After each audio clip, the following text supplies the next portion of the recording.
Guys, कैसे हैं आप। Welcome back to literature information. आज के लेक्चर में हम लोग डिस्कस करने वाले हैं वुमेन्स राइटिंग को, जिसमें हम नॉवल डिस्कस करेंगे जो कि है द ब्लूएस्ट आई। और लिखा किसने है? टोनी मॉरिसन ने।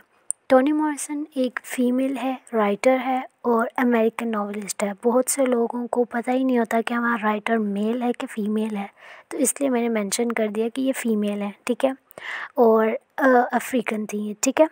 उसके अलावा आगे हम लोग डिस्कस करेंगे इसके बारे में कि इसका इंट्रोडक्शन क्या है और इसकी स्टोरी क्या है, इसके कैरेक्टर्स क्या हैं। उसके बाद फिर हम आगे मूव ऑन करेंगे थीम्स और सिंबल्स की तरफ, ठीक है। सबसे पहले मैं आप लोगों को इसके टाइटल के बारे में बता दूं कि द ब्लूएस्ट आई हम लोगों को सिम्बलाइज़ क्या कर रहा है। द ब्लूएस्ट आई, इसके अंदर हम लोगों को जो टाइटल है वो सिग्निफाई कर रहा है ब्यूटी को, रेस को, एक डिज़ायर को। ब्लूएस्ट आई मतलब किसी की डिज़ायर है ब्लू आइज़ की, और वो कौन है? लड़की है। पिकोला नाम की लड़की थी हमारे पास, मेन कैरेक्टर पिकोला है। वो चाहती थी कि उसकी ब्लू आइज़ हो। क्यों? क्योंकि सोसाइटी के अंदर एक्सेप्टेंस के लिए। अब आप लोगों को पता होगा रेसिज्म के बारे में और इन्फीरियर और सुपीरियर के बारे में, तो ये सारा सीन था उस वक्त चल रहा।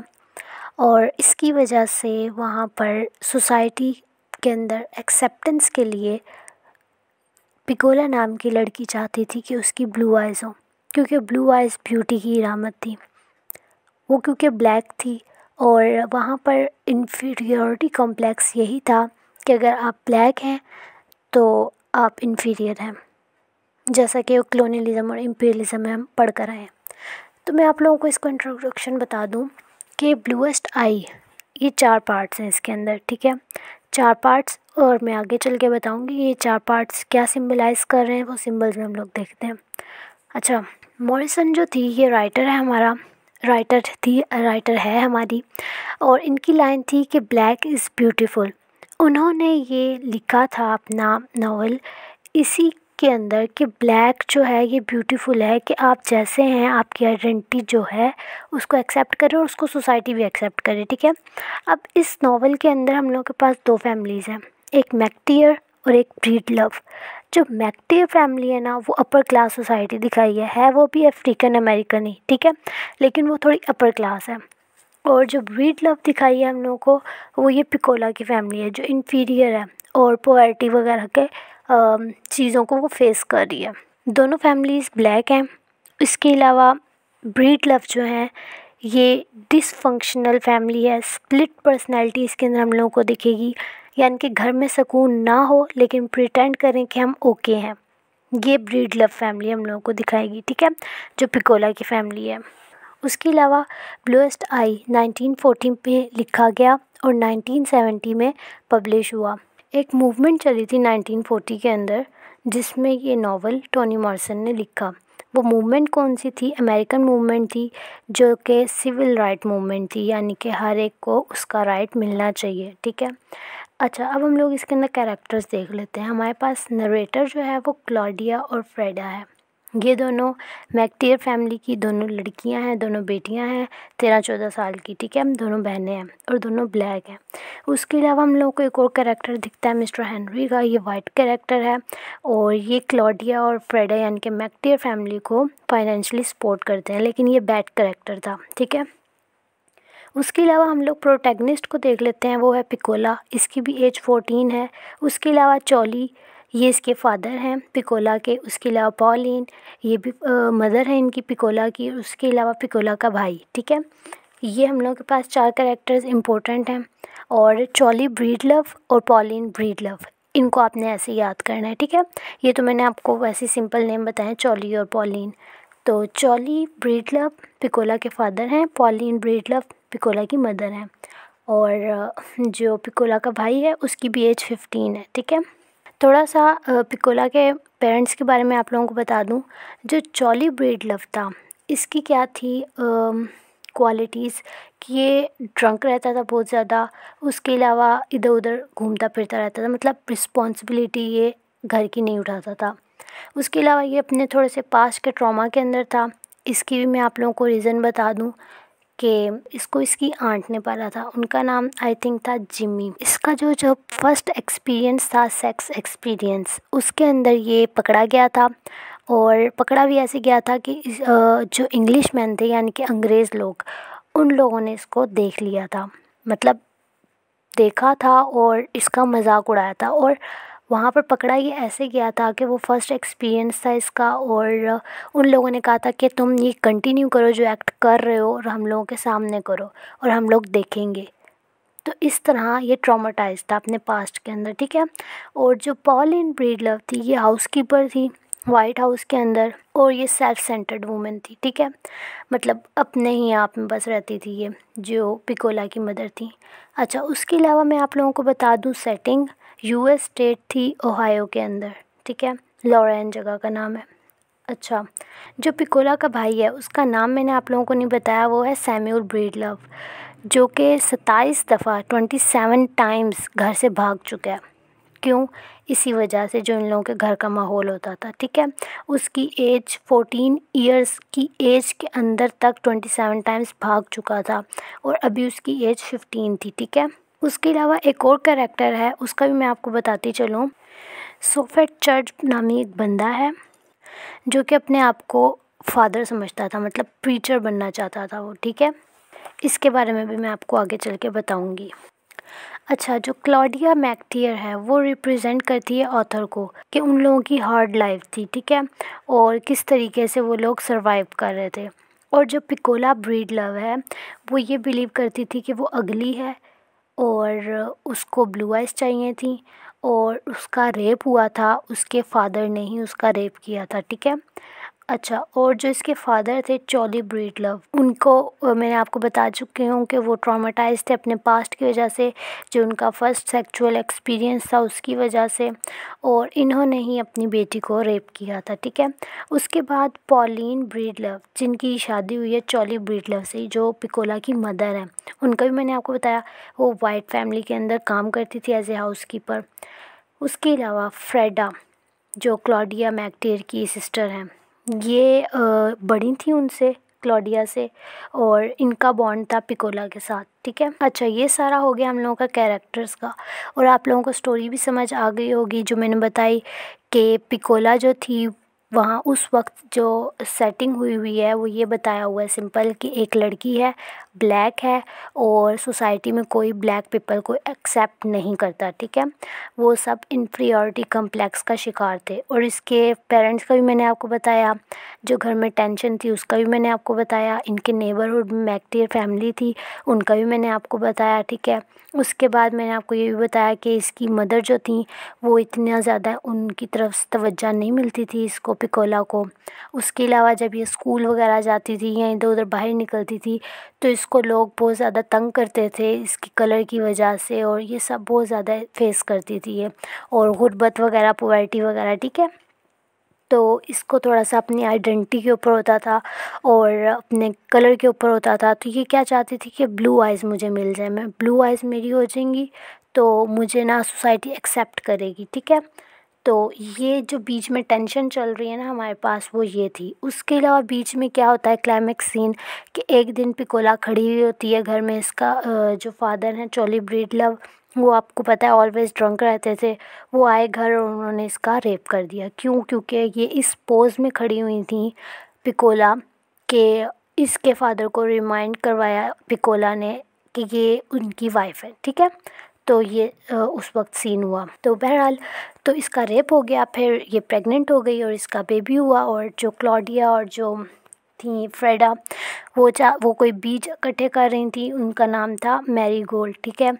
वो चाहती थी उन इसका भी सिंबल मैं आप लोगों को बताऊंगी कि वो फ्लावर्स जो थे वो क्या सिंबलाइज़ कर रहे थे। तो उन लोगों ने अपने फ्लावर्स वगैरह जो थे वो एक जगह पर दफना दिए, ये कहते हुए कि पिकोला का जो बेबी था वो जब पैदा हुआ था वो बहुत ज़्यादा उसकी कंडीशन सीरियस थी, वो चाहती थी कि वो बच जाए, लेकिन वो नहीं बचा, उसकी डेथ हो गई पिकोला के बेबी की।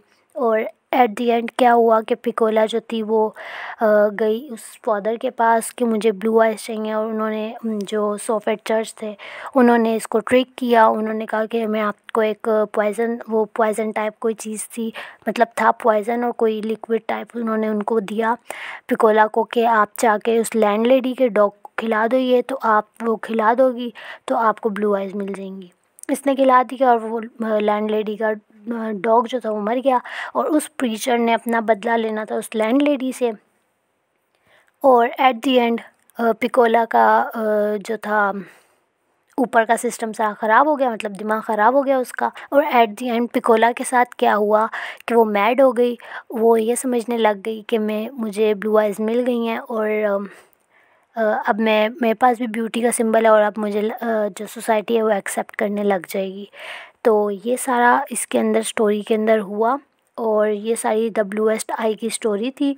और अब हम लोग आगे मूव करते हैं कि हमारे पास थीम्स क्या क्या आती हैं इसके अंदर। सबसे पहले हम लोगों को सेक्स की थीम मिलती है। इसके अंदर आप लोग चॉली ब्रीड लव का जिक्र कर सकते हैं कि उनका फ़र्स्ट अटैम्प्ट जो था सेक्सुअल एक्सपीरियंस वो ठीक नहीं रहा।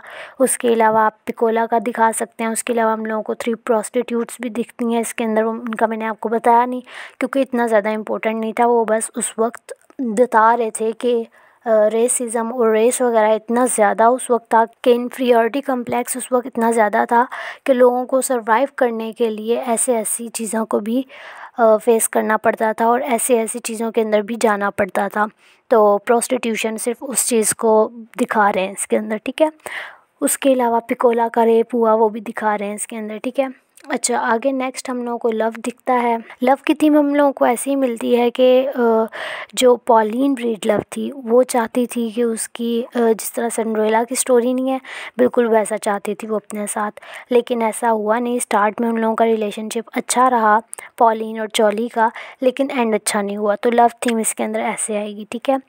नेक्स्ट हम लोगों को दिखती है थीम यूथ की। हम लोगों को क्लाउडिया, फ्रेडा, पिकोला और उसका भाई ये सब यूथ के अंदर ही दिखते हैं, मतलब छोटे छोटे बच्चे हैं ये लोग, ठीक है। 13-14 साल की इनकी एज है।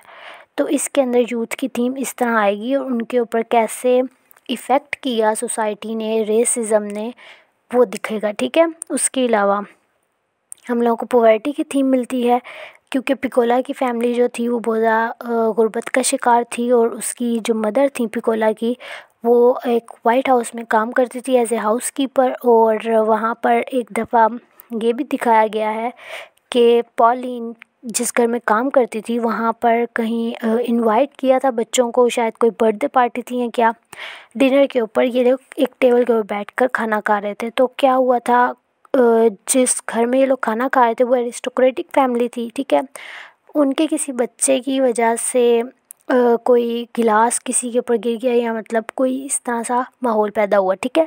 लेकिन डांट किसको पड़ी? पॉलिन की बेटी को, पिकोला को। पॉलिन ने मतलब उनकी गुर्बत की वजह से, उनके इन्फीरियर होने की वजह से, गलती उनकी नहीं भी थी तब भी उनको फेस करना पड़ा, ठीक है। तो पॉवर्टी की थीम इसके अलावा इस तरह आ सकती है कि प्रोस्टिट्यूशन की साइड पे जो लोग जा रहे थे, औरतें जा रही थी सरवाइव करने के लिए, रेसिज़म की वजह से कैसे कैसे उन लोगों को चॉइसेस लेनी पड़ रही थी। तो वो थीम्स आ जाएगी इसके अंदर, ठीक है। नेक्स्ट हम लोग देख लेते हैं सेल्फ़ लोदिंग की थीम। सेल्फ़ लोदिंग की थीम इस तरह आ जाएगी, ये तो मेन के ऊपर है कि इस नावल के अंदर आप ख़ुद को दूसरों की नज़र से देख रहे हो। आप लोग खुद को खुद नहीं देख रहे, जो दूसरे आपको बता रहे हैं आप उसको देख रहे हो, ठीक है। अब फॉर एग्ज़ाम्पल आप आजकल ज़्यादातर लड़कियों को होता है मोटापे का, तो आप खुद देख रहे हो शीशे के अंदर कि भाई मैं मोटी नहीं हूँ, लेकिन कोई दूसरा आके आपको मिलेगा वो कहेगा यार तुम मोटी हो गई हो, आप उसी के ऊपर रहोगे अरे मैं मोटी हो गई हूँ, मोटी हो गई हूँ। तो आजकल ये लड़कियों के अंदर थोड़ा सा कॉम्प्लेक्स होता है, तो इसलिए मैंने आप लोगों को थोड़ी सी एग्जांपल इस तरह की दी। तो नेक्स्ट मूव करते हैं। इसके अंदर हम लोगों को सेल्फ लोदिंग की थीम मिलेगी। इसके अलावा जो मैंने आपको स्टोरी बताई उसके अंदर से आप लोग और पॉइंट्स निकाल सकते हैं। ब्रीफली आप लोगों को मैं इसलिए बता रही हूँ क्योंकि ज़्यादातर स्टूडेंट्स जो हैं वो चाहते हैं हम लोगों को 5-10 मिनट में सब कुछ समझा दिया जाए और हम फटाफट कवर कर लें, ठीक है। वो लोग 29-30 मिनट्स का लेक्चर अफोर्ड ही नहीं कर सकते, तो इतनी देर कोई सुनता ही नहीं है। तो इसलिए मैं ब्रीफली एक्सप्लेन कर रही हूँ ताकि शॉर्ट टाइम में आप लोग ज़्यादातर पॉइंट्स इकट्ठे कर सकें। और अगर कोई स्टूडेंट है वॉलंटियरली जो चाह रहा है कि मैं एक्सप्लेन करूँ डिटेल में, तो वो मुझे कमेंट बॉक्स में बता दें, तो मैं आपको इसका हिस्टोरिकल कॉन्टेक्स्ट और थीम्स, इसकी स्टोरी, हर चीज़ आपको डिटेल में बता दूँगी। फ़िलवक्त मैं आपको ब्रीफली बता रही हूँ। नेक्स्ट देख लेते हैं। नेक्स्ट हमारे पास आ जाएगी ब्यूटी। ब्यूटी की थीम इस तरह से है कि पिकोला जो है वो भी ब्यूटी चाह रही थी, जो हम लोगों को ब्लू आइज़ का डिज़ायर दिखाई है वो भी ब्यूटी को सिंबलाइज़ कर रही है। तो ये सारी थीम्स इसके हिसाब से आप लोग इसको मोल्ड करके लिख सकते हैं। नेक्स्ट हम लोगों के पास रेस और रेसिज्म आ रहा है, जो सबसे ज़्यादा इम्पोर्टेंट है, जिसकी वजह से ये सारे हम लोगों के पास जो इवेंट्स हुए हैं वो सब क्रिएट हुए हैं। नेक्स्ट हम लोगों के पास क्या आ रहा है, लॉस ऑफ आइडेंटिटी, कि आपके पास अपनी आइडेंटिटी ही नहीं है, आप लोग की अपनी आइडेंटिटी जो है वो लॉस हो चुकी है, ठीक है। उसके अलावा अफ्रीकन जो है वो लोग क्या बिलीव करते थे कि वो लोग अगली हैं, क्योंकि उनके दिमाग में ये चीज़ डाल दी गई थी। इस तरह आइडेंटिटी क्राइसिस वो लोग फेस कर रहे थे। नेक्स्ट हम लोगों के पास आ जाएगी क्लास एक्सप्लॉयटेशन, मतलब एक बीच में आप लोग लाइन लगा देते हैं, एक क्लास बना देते हैं, ये अपर क्लास है, ये लोअर क्लास है। तो ये इस तरह से क्लास एक्सप्लॉयटेशन की भी थीम हम लोगों के पास आ रही है। नेक्स्ट हमारे पास सिंबल्स आ जाते हैं। सिंबल्स हम लोगों को सबसे पहले आ रहा है लाइट आइज़। लाइट आइज़ जो हैं ये साइन ऑफ ब्यूटी हैं, और ये क्या सिंबलाइज़ कर रहे हैं कि अफ्रीकन अमेरिकन जो हैं वो अपनी आइडेंटिटी से हेट करते हैं, ठीक है। किस वजह से? क्योंकि उनकी लाइट आइज़ नहीं है, ठीक है। नेक्स्ट हम लोगों के पास क्या आ रहा है, फ्लावर्स। ये रिप्रेजेंट करते हैं हैप्पी कम्युनिटी को, जहाँ पर लोग सेफली ग्रो कर सकें। और अब फ्लावर्स जो मैंने आपको बताए थे, फ्रेडा और क्लॉडिया जो उगा रही थी एक ज़मीन के ऊपर कि पिकोला का बेबी बच जाए, ये उसको सिंबलाइज़ कर रहे हैं। एक हट हाउस था, वहाँ पर सनफ्लावर्स थे लगे हुए और वहाँ पर सीड्स वगैरह लगे हुए थे, तो ये फ्लावर्स उनको सिंबलाइज़ कर रहे हैं, ठीक है। ये सिंबल आप किसका है, हैप्पी कम्युनिटी का, जहाँ पे आप सेफली ग्रो कर सकें, ठीक है। कोई आपके पास रेस का वो मसला ना हो, कोई आपके पास आइडेंटिटी क्राइसिस का मसला ना हो, सेल्फ लोथिंग का मसला ना हो, ठीक है। नेक्स्ट हमारे पास आ रहा है मूवी स्टार। ये कहाँ से आ रही है इसके अंदर सिंबल, कि ज़्यादातर ये हम लोगों के अंदर भी है, एशियंस के अंदर भी, कि हम लोग फिल्म्स के अंदर देखते हैं, मूवीज़ के अंदर देखते हैं, इवन के कार्टून्स के अंदर देखते हैं। ऐसे हम लोगों के पास जो प्रोटैगनिस्ट होता है, ऐसे हम लोग के पास शो करवाया जाता है, जिससे हम लोग इफ़ेक्ट होते हैं बहुत ज़्यादा, हम लोग उसकी तरफ अट्रैक्ट होते हैं। अब मूवी स्टार जो अफ्रीकन्स के लिए थे वो ज़्यादातर वाइट पीपल को पसंद करते हैं, ज़्यादातर जो गर्ल्स होती हैं वो भी वाइट लोगों को पसंद करती हैं। उसके अलावा जो मेल होते हैं वो भी गर्ल्स को पसंद करते हैं और अपनी आइडेंटिटी भूल जाते हैं और अपनी आइडेंटिटी को हेट करते हैं। अगर मैं आप लोगों को लाइव एग्जांपल दूं तो आजकल लड़कियों के अंदर कोरियंस बहुत ज़्यादा मशहूर हैं, लड़कों का मुझे पता नहीं लेकिन उनके बारे में मशहूर है कि रशियंस बहुत ज़्यादा उनको अट्रैक्ट करते हैं। तो लड़कियां जो हैं उनको कोरियंस अट्रैक्ट करते हैं, लेकिन अपनी जो कम्युनिटी है, जो अपनी आइडेंटिटी है, वो उनको इतना ज़्यादा अट्रैक्ट नहीं करती, ठीक है। तो इस तरह मूवी स्टार जो है ये भी सिंबल है किस चीज़ का, कि वो अपनी आइडेंटिटी छोड़कर दूसरों को पसंद करते हैं और दूसरों को अपना मॉडल बना लेते हैं, आइडल बना लेते हैं कि हम लोगों ने इन जैसा बनना है और यही ब्यूटी है और यही सब कुछ है, ठीक है। अब आप एक लाइन देखें, टॉनी मार्सन हमारी राइटर है, उन्होंने क्या कहा था शुरू में, जो मैंने आपको लाइन बताई थी कि ब्लैक इज़ ब्यूटीफुल। उन्होंने ये नावल क्यों लिखा, सिविल राइट मूवमेंट के अंदर 1940 में उन्होंने लिखा, पब्लिश 1970 के अंदर हुआ, और इसके अंदर उन्होंने एक लाइफ स्टोरी बताई है, एक स्ट्रगल बताई है, एक हार्ड लाइफ बताई है, सर्वाइव कैसे किया लोगों ने, और उन्होंने बहुत अच्छे से हर चीज़ मेंशन की है इसके अंदर। और ये बहुत ज़्यादा फैक्ट बेस्ड नावल है, हर चीज़ इसके अंदर उन्होंने जिस तरह एक बिटर रियलिटी होती है ना, उस तरह से पेश की है। नेक्स्ट हम लोगों के पास क्या आ रहा है, मैरीगोल्ड्स। ये भी वो फ्लावर्स थे जो वो इकट्ठे कर रही थी, क्लॉडिया और फ्रेडा, ये उनका नाम था, ठीक है। नेक्स्ट हमारे पास आ रहे हैं सीजन्स। मैंने आप लोगों को शुरू के अंदर बताया था कि ये नावल 4 पार्ट्स के अंदर है और हम लोगों के सीज़न भी 4 सीज़न है, ठीक है। अब 4 सीज़न और 4 पार्ट्स नावल के, वो इसलिए कि हर सीज़न हर चीज़ को सिंबलाइज़ कर रहा है। सबसे पहले हम लोगों के पास आ रहा है ऑटम, और नावल भी हम लोगों का स्टार्ट हो रहा है ऑटम के अंदर। उसके अलावा इसी तरह मूव आउट होता होता वो विंटर के अंदर आ रहा है सेकंड पार्ट, और थर्ड पार्ट हम लोगों का आ रहा है स्प्रिंग में, और फोर्थ पार्ट हम लोगों का आ रहा है समर के अंदर। तो इस तरह हर पार्ट जो है हर सीज़न के साथ अटैच है, और हर सीज़न एक स्टोरी लेकर आ रहा है कि समर के अंदर ये हो रहा है, विंटर में ये हो रहा है, स्प्रिंग में ये हो रहा है, ऑटम में ये हो रहा है। नेक्स्ट हम लोगों के पास आ रहा है डिक एंड जेन रीडर। ये हम लोगों के पास 3 टाइम नावल के अंदर रिपीट हुई है। इसके अंदर पंचुएशन, ये स्टोरी वगैरह है, ठीक है। फर्स्ट टाइम ये स्टोरी हम लोगों के पास क्लियरली हम लोगों को रिटन में मिली। सेकंड टाइम हम लोगों को इसके अंदर कैपिटलाइजेशन और पंचुएशन थोड़ी सी मिस दिखी, और थर्ड टाइम इसके अंदर बिल्कुल ही पंचुएशन और कैपिटलाइजेशन नहीं थी। ये बुक्स थी जो बच्चे पढ़ते थे और उसका ज़िक्र है इसके अंदर, ठीक है। तो आज के लिए इतना ही। उम्मीद है आप लोगों को समझ आई होगी। अगर आप लोगों को कुछ और पूछना है इस नावल के रिलेटेड, या अगर आप लोगों को कहीं पे कोई पॉइंट समझ नहीं आया, तो आप लोग मेरे से पूछ सकते हैं। और अगर आप लोग चाहते हैं कि मैं इस नावल के ऊपर डिटेल वीडियो बनाऊं, तो आप लोग कमेंट बॉक्स में मेरे से पूछ सकते हैं और मुझे बता सकते हैं, तो मैं आप लोगों को एक डिटेल वीडियो बना दूँगी। उसके अलावा अगर आप लोगों को इसके इम्पोर्टेंट क्वेश्चंस चाहिए, या क्रिटिकल एनालिसिस चाहिए, या कुछ भी चाहिए इस नावल से रिलेटेड, तो आप लोग कमेंट्स करके पूछ सकते हैं। तो आज की वीडियो इतनी ही। वीडियो पसंद आए तो वीडियो को लाइक करें, शेयर करें और चैनल को सब्सक्राइब करना मत भूलिएगा। अल्लाह हाफ़िज़।